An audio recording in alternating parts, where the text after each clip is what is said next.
ಪರಿಶಿಷ್ಟ ಜಾತಿ ಮತ್ತು ಪರಿಶಿಷ್ಟ ಪಂಗಡ ಒಳ ಮೀಸಲಾತಿ ಜಾರಿ ಹಕ್ಕನ್ನು ಸುಪ್ರೀಂ ಕೋರ್ಟ್ ಆಯಾ ರಾಜ್ಯಗಳಿಗೆ ನೀಡಿರೋದು ಸ್ವಾಗತಾರ್ಹವಾಗಿದೆ ಎಂದು ಕರ್ನಾಟಕ ರಾಜ್ಯ ಮಾದಿಗ ಮೀಸಲಾತಿ ಹೋರಾಟ ಸಮಿತಿ ಉಪಾಧ್ಯಕ್ಷ ಗೋಪಾಲ್ ರಾವ್ ತೆಲಂಗಿ ಹರ್ಷ ವ್ಯಕ್ತಪಡಿಸಿದ್ದಾರೆ. ನಗರದ ಪತ್ರಿಕಾ ಭವನದಲ್ಲಿ ಸುದ್ದಿಗೋಷ್ಠಿ ನಡೆಸಿ ಮಾತನಾಡಿದ ಅವರು, ಕಳೆದ 20 ವರ್ಷಗಳಿಂದ ಆಯಾ ಜನಸಂಖ್ಯೆ ಅನುಗುಣವಾಗಿ ಒಳ ಮೀಸಲಾತಿ ನೀಡಲು ರಾಜ್ಯ ಮಾದಿಗ ಮೀಸಲಾತಿ ಹೋರಾಟ ಸಮಿತಿ ಹೋರಾಟ ಮಾಡುತ್ತಾ ಬಂದಿದ್ದು, ಇದೀಗ ಕರ್ನಾಟಕ ಸರ್ಕಾರ ಆಯೋಗವೊಂದನ್ನು ರಚಿಸಿ ವರದಿ ಸಿದ್ಧಪಡಿಸಿ ಸರ್ಕಾರಕ್ಕೆ ನೀಡಲು ಆದೇಶಿಸಿದ್ದು, ಮಾದಿಗ ಸಮುದಾಯದ ಹೋರಾಟಕ್ಕೆ ಸಿಕ್ಕ ಜಯ. ಏನಾದರೂ ರಾಜ್ಯ ಸರ್ಕಾರ ವಿಳಂಬ ಮಾಡದೆ ಒಳ ಮೀಸಲಾತಿ ಜಾರಿ ಮಾಡಬೇಕು ಎಂದು ಒತ್ತಾಯಿಸಿದರು. ಅದಕ್ಕಾಗಿ ನಾವುಗಳು ಮಾನ್ಯ ಸುಪ್ರೀಂ ಕೋರ್ಟ್ಗೆ ಧನ್ಯವಾದ ಸಲ್ಲಿಸುತ್ತೇವೆ. ಕರ್ನಾಟಕ ರಾಜ್ಯದಲ್ಲಿ ಈ ಹಿಂದೆ 20 ವರ್ಷಗಳ ಹಿಂದೆ ಪರಿಶಿಷ್ಟ ಜಾತಿಗಳ ವರ್ಗೀಕರಣ, ಆಯಾ ಜಾತಿಗಳಲ್ಲಿ ಜನಸಂಖ್ಯೆಗೆ ಅನುಗುಣವಾಗಿ ಒಳ ಮೀಸಲಾತಿ ನೀಡಲು ಕರ್ನಾಟಕ ರಾಜ್ಯ ಮಾದಿಗ ಮೀಸಲಾತಿ ಹೋರಾಟ ಸಮಿತಿಯು ನಿರಂತರ ಹೋರಾಟ ನಡೆಸುತ್ತಾ ಮೀಸಲಾತಿಯ ವರ್ಗೀಕರಣಕ್ಕೆ ಒಂದು ಆಯೋಗವನ್ನು ರಚಿಸಲು ಸರ್ಕಾರಕ್ಕೆ ಒತ್ತಾಯಿಸುತ್ತಾ ಸುಮಾರು ವರ್ಷಗಳ ಹೋರಾಟದ ನಂತರ ಮಾನ್ಯ ಕರ್ನಾಟಕ ಸರ್ಕಾರವು ಒಂದು ಆಯೋಗವನ್ನು ನೇಮಿಸಿ ನಿವೃತ್ತ ನ್ಯಾಯಮೂರ್ತಿಗಳನ್ನು ಆಯೋಗದ ಅಧ್ಯಕ್ಷರನ್ನಾಗಿ ನೇಮಿಸಿ ಸಂಪೂರ್ಣ ವರದಿ ಸಿದ್ಧಪಡಿಸಿ ಸರ್ಕಾರಕ್ಕೆ ನೀಡಲು ಆದೇಶಿಸಿತ್ತು. ಕೆಲವೊಂದು ಅನಿವಾರ್ಯತೆಯಿಂದ ಕೆಲ ನ್ಯಾಯಾಧೀಶರು ಆಗದ ಕಾರಣ ಕೊನೆಗೆ ನ್ಯಾಯಮೂರ್ತಿ ಶ್ರೀ ಮಾನ್ಯ ಸದಾಶಿವ ಅವರಿಗೆ ಅಧ್ಯಕ್ಷರನ್ನಾಗಿ ಈ ಕಾರ್ಯಕ್ಕೆ ಸರ್ಕಾರ ನೇಮಿಸಿತು. ಅವರು ಕೂಡಲೇ ಕಾರ್ಯಪ್ರವೃತ್ತರಾಗಿ ಹೆಚ್ಚಿನ ಆಸಕ್ತಿಯಿಂದ ಕಾರ್ಯನಿರ್ವಹಿಸಲು ಪ್ರಾರಂಭಿಸಿ ಕರ್ನಾಟಕ ರಾಜ್ಯದ ಎಲ್ಲ ಜಿಲ್ಲೆಗಳಿಗೆ ಭೇಟಿ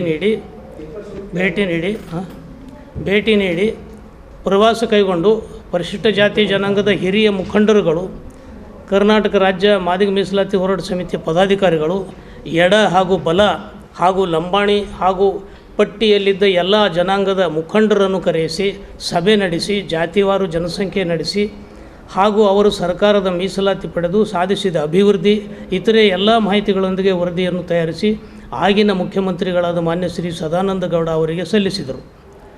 ಇದು 20 ವರ್ಷಗಳ ಕರ್ನಾಟಕ ರಾಜ್ಯ ಮಾದಿಗ ಮೀಸಲಾತಿ ಹೋರಾಟ ಸಮಿತಿ ಹಾಗೂ ಮಾದಿಗ ದಂಡೋರ ಸಮಿತಿಗಳ ಹೋರಾಟದ ಕಾರಣ ಸಾಕಾರಗೊಂಡಿದ್ದಾಗಿತ್ತು. ಮಾನ್ಯ ನ್ಯಾಯಮೂರ್ತಿಗಳು ವರದಿಯಲ್ಲಿ ಆಯಾ ಜಾತಿಗಳ ಜನಸಂಖ್ಯೆಗೆ ಅನುಗುಣವಾಗಿ ಶೇಕಡಾವಾರು ಈ ಮಾದಿಗ ಹಾಗೂ ಉಪಜಾತಿ 6% ಮಾದಿಗ ಹಾಗೂ ಉಪಜಾತಿಗಳು, 5% ಹೊಲೆಯ ಉಪಜಾತಿಗಳು, 3% ಲಂಬಾಣಿ ಉಪಜಾತಿಗಳು, 1% ಇತರೆ ಜಾತಿಗಳಿಗೆ ಒಳ ಮೀಸಲಾತಿಯನ್ನು ನೀಡಲು ಸರ್ಕಾರಕ್ಕೆ ಶಿಫಾರಸು ಮಾಡಿತ್ತು. ಅದರಂತೆ ಕ್ರಮಕ್ಕೆ ಸರ್ಕಾರ ಮುಂದಾಗದೆ ವಿಳಂಬ ಮಾಡುತ್ತಾ ಕಾಲಹರಣ ಮಾಡಿ ಈ ವರದಿಯನ್ನು ಸದನದಲ್ಲಿ ಮಂಡಿಸಿ ಒಪ್ಪಿಗೆ ಪಡೆದು ಕೇಂದ್ರ ಸರ್ಕಾರಕ್ಕೆ ಸಲ್ಲಿಸುವಂತೆ ಪುನಃ ಸಂಘಟನೆಗಳು ಹೋರಾಟ ಮುಂದುವರಿಸಿದರೂ ಕೂಡ ಸರ್ಕಾರ ಯಾವುದೇ ಕ್ರಮ ಕೈಗೊಳ್ಳದೇ ಇದ್ದು, ಹಿಂದಿನ ವಿಧಾನಸಭೆ ಚುನಾವಣೆ ಸಂದರ್ಭದಲ್ಲಿ BJP ಸರ್ಕಾರವು ಇದನ್ನು ತಿದ್ದುಪಡಿ ಮಾಡಿ 6%, 5.5%, 4.5%, 1% ಮಾನ್ಯ ನ್ಯಾಯಮೂರ್ತಿ ನಾಗಮೋಹನ್ ದಾಸ್ ಅವರ ವರದಿಯಂತೆ ಮಾಡಿ ಕೇಂದ್ರ ಸರ್ಕಾರಕ್ಕೆ ಕಳುಹಿಸಲಾಗಿದೆ ಎಂದು ವರದಿ ನೀಡಿತ್ತು. ಈ ವರದಿ ಬಗ್ಗೆ ಕೇಂದ್ರ ಸರ್ಕಾರ ಕೂಡ ಇದರ ಬಗ್ಗೆ ಯಾವುದೇ ಕ್ರಮ ಜರುಗಿಸದೆ ವಿಳಂಬ ನೀತಿ ಅನುಸರಿಸುತ್ತಾ ಕಾಲಹರಣ ಮಾಡುತ್ತಿದ್ದರು.